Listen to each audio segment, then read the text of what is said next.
What offseason? That's a question many fans ask as the flurry of trades, free agent news and player movement seems to never stop during the summer.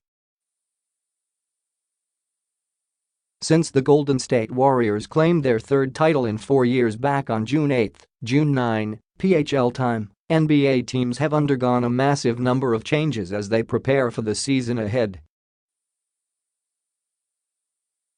With the opening of training camps just around the corner, NBA.com's Shaun Powell will evaluate the state of each franchise as it sits today, from the team with the worst regular season record in 2017-18 to the team with the best regular season record as we look at 30 teams in 30 days. Today's team, the Clippers' .2017-18 record, 42-40, did not qualify for the playoffs.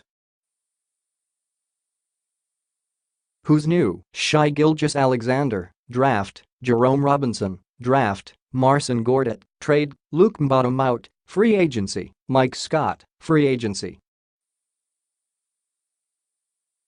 Who's gone? DeAndre Jordan, free agency, Austin Rivers, trade. The lowdown, the seismic mid-season trade that jettisoned all-star forward Blake Griffin all but ended the Lob City era and sent the Clippers on an unknown journey toward a new identity. Surprisingly, they didn't completely crumble after losing Griffin and Chris Paul in a span of 7 months, and that's a credit to coach Doc Rivers, who received a vote of confidence by the new management team. Lou Williams, the reigning Kia Sixth Man Award winner, had a massive season in leading the Clippers in scoring, 22.6 points per game, and assists, 5.4 app. He did that while earning a contract extension in season, sparing himself and the Clippers from hitting the free agent market in 2018. Still, the Clippers failed to reach the playoffs for the first time since 2010-11 and entered the offseason with the stigma again being the no. 2 NBA team in Los Angeles after owning basketball bragging rights in town for 4 years. DeAndre Jordan, the title of Mr. Clipper, which was either a badge of honor or a badge of courage, depending on your view of the franchise and its prickly history. Regardless, he could always be counted upon by the Clippers, playing in more games than anyone in club history. He experienced the many lows and the few but savory highs, and then he was gone. Quite fittingly, he was the last of the CP3 Griffin Jordan Clippers to leave, bouncing out a door that was held open by the Clippers this summer. Officially, Jordan signed with the Mavericks through free agency. He could have opted into the final year of his contract and stayed in law, but the Clippers really didn't give him much choice. He wasn't getting a contract extension, which means the club essentially told him it was time to move on. Rivers was stripped of his personnel powers before last season, and since then the Clippers began changing. During their 6-year run of winning records in the regular season, they never reached the West Finals under Rivers, a reflection of crummy luck with untimely injuries and Rivers' failure to garnish the rotation with key role players. It also didn't help that Golden State amped up and began its dynasty during this time. Remember, the Clippers were the last West team to eliminate the Warriors from the playoffs. Overall, from a bottom-line standpoint, Lob City came up short. The evidence said the Clippers had gone as far as possible with Griffin, Paul, and Jordan, and keeping them around would be expensive and ultimately fruitless. So they didn't pay Paul 2 summers ago. They paid Griffin, but then dumped him once they found a desperate buyer in Detroit. And they refused to extend Jordan, who opted out and signed with Dallas once the Mavericks agreed to match his scheduled $26 million. Extending Jordan would have placed limits on the Clippers' salary cap flexibility, and there were other reasons the Clippers weren't big on keeping Mr.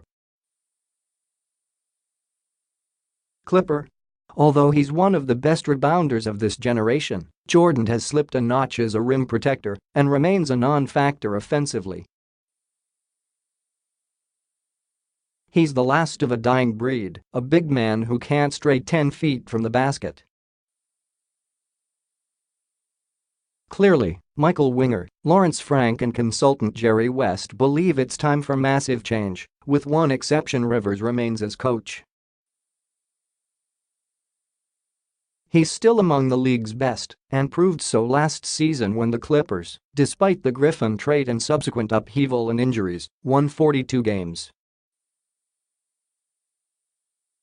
However, loyalty only goes so far.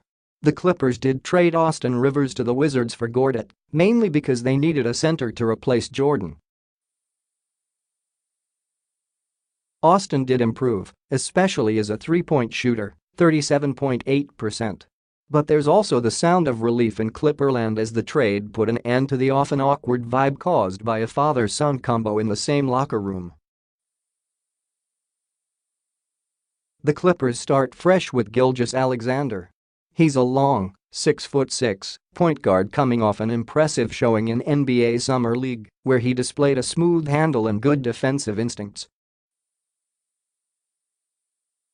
He's a late bloomer who didn't start at Kentucky until last January, yet was named MVP of the SEC tournament.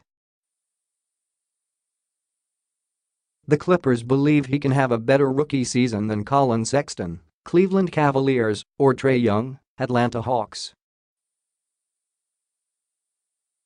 It's uncertain how much time he'll get this season with Pat Beverley and Milos Teodosic returning. That depends on whether he sharpens his three-point shooting and if Doc Rivers is willing to cope with rookie mistakes. Still, the opportunity is there, and both Beverley and Teodosic are on the final year of their deals. Their other first-rounder brought Robinson, who made big strides in his 3 years at Boston College. He scored 46 points in one game last season and could make noise immediately. The Clippers will be big boys on the free agent market next summer. They extended Montrezl Harrell, but only for 2 years and $12 million. They brought back Moute for 1 year and $4.3 million. This season is shaping up as a bridge to possibly something better, especially if the Clippers are in play for potential 2019 free agents Kawhi Leonard and/or Jimmy Butler.